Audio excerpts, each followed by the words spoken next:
Welcome back to Enrichment, and I hope you're enjoying the YouTube videos. I hope you've been able to listen to Rick Phillips and Guy Waters during this time, and also hope you've listened to the audio file on John Comenius, and you've had a chance to enjoy the fruit from several of our villages and the home office. So I'm glad you're tuning in, and I pray that this is very edifying to you as you listen.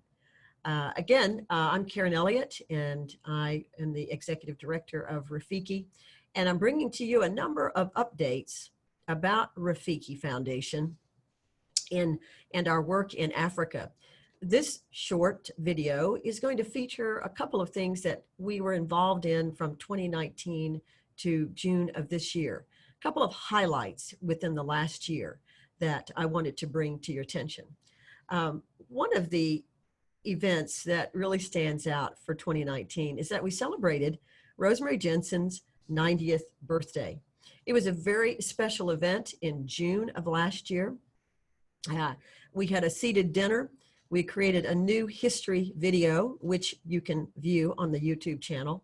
We had some very special guests from Rosemary's family to board members to some of the very first Rafiki missionaries, home office staff, friends from other ministries, such as Ligonier Ministries, missionaries, long-term friends of Rafiki. Many people God has used to cause this work to go forward over the last 35 years. So we celebrated Rosemary's 90th birthday. We also had some fun during that time as well. But one of the things that came out of this time is that we also established the Rosemary Jensen Library. And in that library, we have a number of things that you'll be able to see in the YouTube video that provides a tour of the library. During the birthday party for Rosemary, we had a number of letters from dignitaries across the continent of Africa.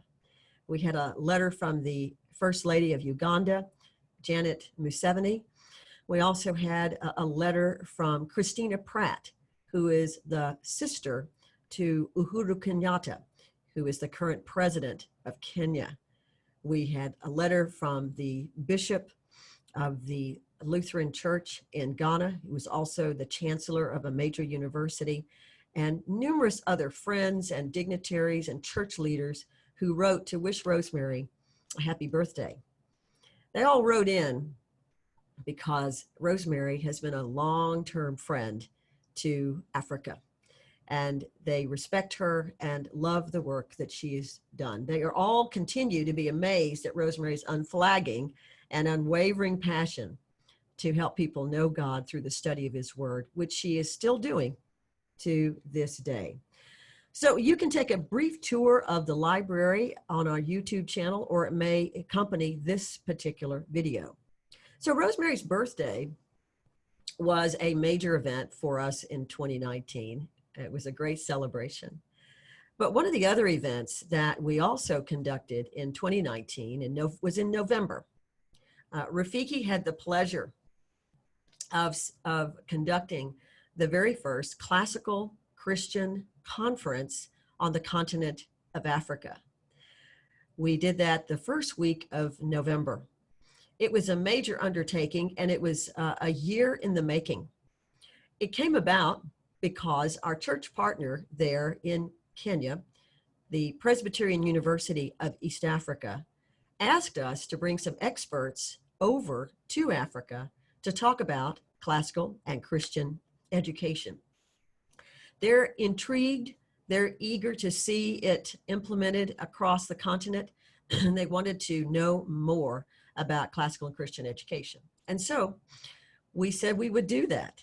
And so a year before the conference happened, we were able to connect with a number of well-known classical and Christian educators from the United States. God has provided us wonderful connections with a number of people who've been involved in this movement for decades. We were able to get Chris Perrin, Dr. Brian Williams, David Diener, Robin Burlew, and Robbie Jane. All of these men and women have been involved in classical education for a long time as educators, administrators, publishers of books. And so they all agreed to go to Africa and do this conference. It was a wonderful event. We had 300 plus people at the conference. And God enabled us to get people from our church partners. They came from several countries, university leaders, government leaders, international higher education authorities, all attended to learn more about classical and Christian education. We also had workshops, we had plenary meetings, and question and answer times for the attendees. Also present at the conference, though, besides these dignitaries from around Africa, were a number of our national teachers from each of our 10 villages, and our missionaries were also able to come. Through the generosity of one donor, we had the funds to underwrite most of these costs. The purpose of the conference was twofold, and we think God answered our prayers in this. Number one, we wanted to introduce to define and also make a good argument for classical and Christian education for Africa. And I believe our speakers did that. It was evidenced by the fact a number of those who attended the event, the leaders of the churches, left that event more determined to change the education of their church schools.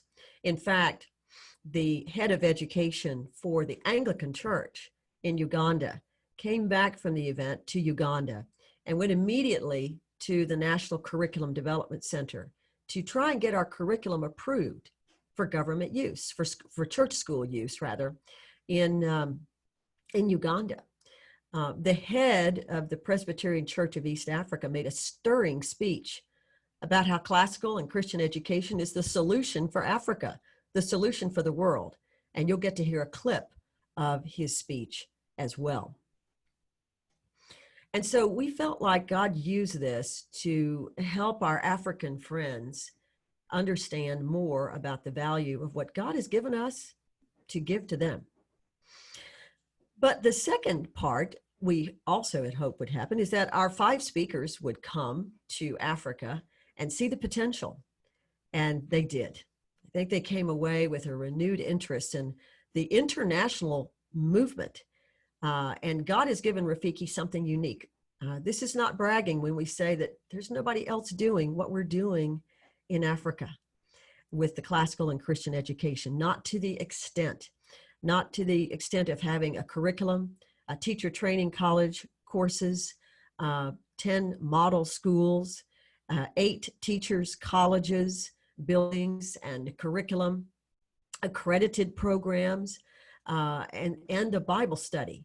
It's a complete education system that God has given us. And so no one else really has that. And now he's connected us deeply with the classical and Christian movement here in America. And so the speakers came back, and by virtue of the fact they came back talking about what God was doing in Africa. In fact, I got a call from one of the classical Christian leaders here who said, Karen, that conference in November that you all did in Kenya, it's the talk about it is all a buzz. So we were excited about that. It's people have become more aware of what we're doing. We're almost a household name, I think. Rafiki is with classical and Christian education in Africa. And so we were then asked this June to host a channel for the Society for Classical Learning's virtual conference.